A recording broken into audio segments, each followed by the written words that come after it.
I had dinner with Mike Pompeo about 4 months ago in Las Vegas, and he said to me, he said, my one biggest regret in life is that I didn't clean up the CIA when I had a chance when I was running it. And he said, virtually the entire upper echelon of that agency are made up of individuals who do not believe in the democratic institutions of the United States of America.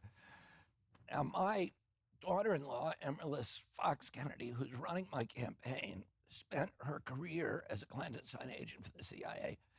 She says, yeah, that's right. There's 29,000 people who are employed by that agency, and most of them are patriots and good public servants. But the upper echelons are controlled by the military-industrial complex and people who would do its bidding.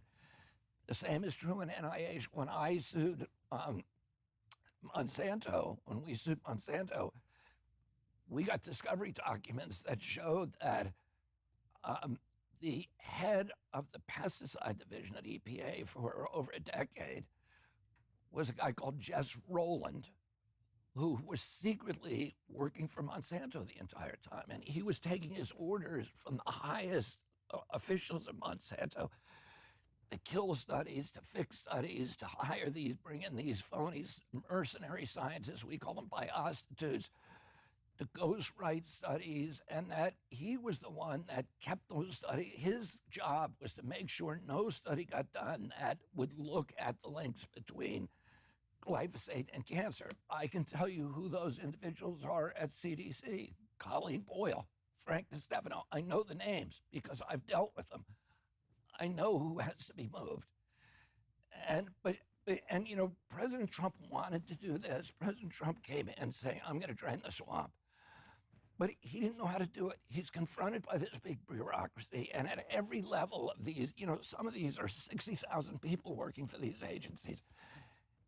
And at all sort of higher levels of that bureaucracy, you have individuals who are capable of committing a civil disobedience that will turn off the lights somewhere, that will stop the sewage treatment plant, will flood the streets, and that will embarrass the president. So they tiptoe around these agencies and they never do anything about it because they don't know how to do it. But I know how. I know exactly what to do. And I know how to do it at a granular level. Now, when President Trump said he was going to drain the swamp, and he brings John Bolton in to run the NSA, that is like putting a swamp creature in charge of draining the swamp. He brought Scott Gottlieb and Alex Azar, a pharmaceutical lobbyist. Scott Gottlieb is a business partner of Pfizer. President Trump appoints him to run the FDA. And Scott Gottlieb gets in there, does a $100 billion favor for Pfizer.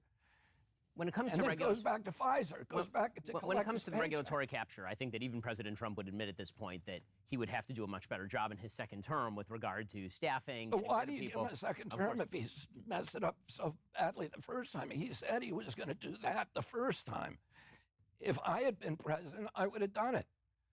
He was able, and even when he knew what was wrong, he said, well, I'll never lock down this country.